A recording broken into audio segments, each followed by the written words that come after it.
Hi everybody, it's Claire back with another art journal video. This one is playing with Dina's brand new release. So I have found a page in my craft journal where I've used a bit of leftover paint. So I'm just experimenting and going in with some clear gloss through this brand new stencil. For the life of me, I can't think what it's called.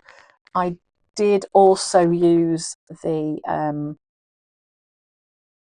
residue of the clear gloss that was on the stencil and printed it. As you can see, I'm going to print it onto another page. I don't really want to waste it because there's plenty on there. Just let it lay on. You see how quickly it soaked in because there was no gesso on the page at all.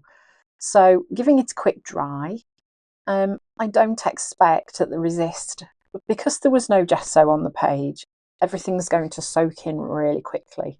So it was kind of a little bit of a test to just sort of see what would how it would work on the page with the clear gloss, whether it would work well with any paint or spray going on top of it, or whether it would just still kind of disappear into the background.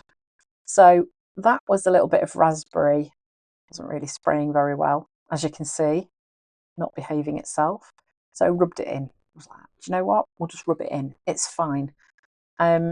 And then it's the search for some gloss sprays that would actually spray was quite useful. So here I'm just using the dropper, and you can see, as I thought, it is just kind of soaking straight in. So then I thought, okay, so let's add some water. Let's just kind of soak that paper so that I can just at least move the pigment around a little bit. And that's kind of what I'm doing. Not really creating a great deal of resist with the clear spray.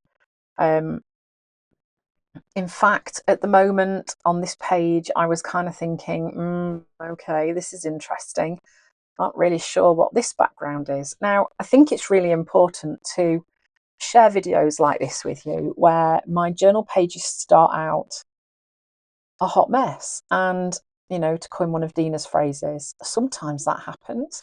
But actually, when these things happen, that is kind of when you start really learning about how your products behave, and what things you need to do to make them work better.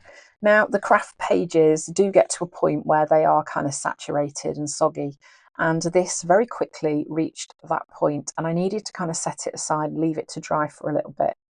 So I did that, and then I decided that I would come in with some more gloss spray over the top. So this is mineral, and I kind of thought it might be all right. It might just sit on the surface. So this is also one of the new coaster stencils from Dina. I quite liked it. I thought I'd go in with a lighter colour.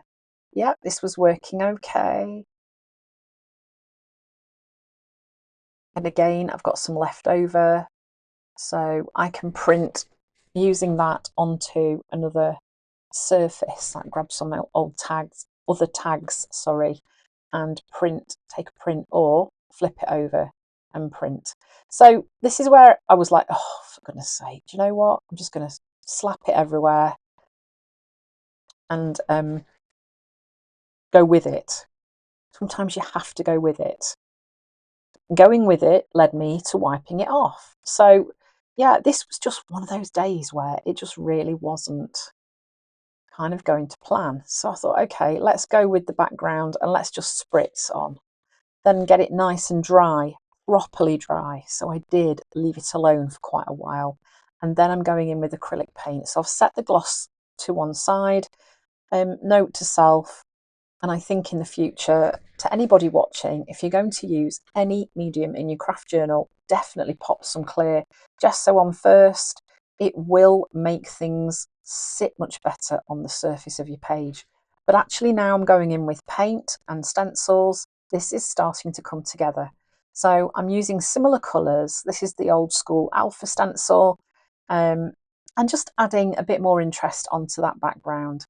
And it's kind of also having the effect of pushing those background colours away a little bit. So it started off weirdly, was a bit of a hot mess. I was like, oh, geez, this is so frustrating. But, you know, that's okay. There are so many ways that you can take pages that kind of don't go how you think they might and you can make something lovely out of them. So this is Stoked, the neon pink from Dina.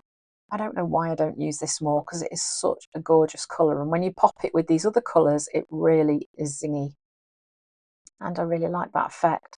So I'm using a wide brush and just popping some of that onto my background, and then I'm going to lift a bit off through the stencil, so that's going to reveal a bit of what's underneath, and also just push that pink away a little bit, so it's still there but it's not quite as bold as it was before.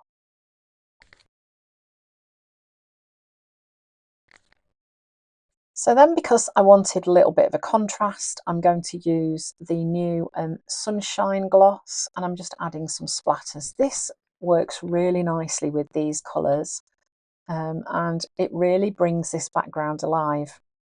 And I'm using my tiny fan brush just to add some splatters, because it just helps me have a little bit more control about where they go. I'm not decorating the entire room. Yeah, it's a really pretty yellow. So then I grabbed a tag that I have in my little tag stash of tags with backgrounds on. It's good to have a little stash of ones that are ready to go, so you haven't got to worry about creating more backgrounds when you're in the midst of making.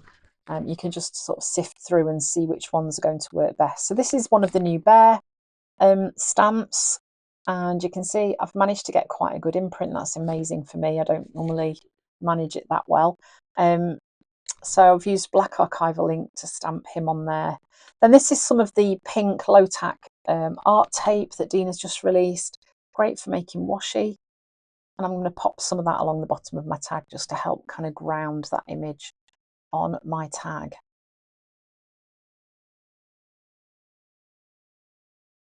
And then I am using a scribble stick just to add a little bit of colour to the bear, make him be a little bit different from the background on the tag. And I don't even think I water activate that. I think I just leave the pigment as it is. So I was kind of using that to colour in.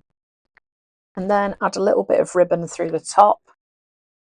And that's going to be stuck onto my page. Now you can see that little cutout leaf shape, which is from the circular stencil that's in the new release. Oh dear me. I saved that when I cut it out from a previous page, and I'm going to use that to just sit behind my tag. That's going to work really nicely because it's a real contrast to everything else that's going on. So funnily enough, this ended up being one of my favourite pages that I created. It started off one of those like, oh my gosh, what is going on here? And turned into I love the colours. The colours make me so happy. I've also added some little pops of acetate with alcohol inks on. Found a quote from my little dish of quotes, which are a mixture of Dina Wakley quotes and others. And that's this page pretty much finished. The colours are really pretty and they made me so happy. So note to self here is, when you start those journal pages that you think are going wrong and not the way you intend, stick with it, keep going, don't give up. Because at the end of the day, it's just paper and it's not the end of the world. If it isn't perfect, it doesn't need to be. So trust the process, people, and get creating. Thanks for watching, and I hope to see you again soon.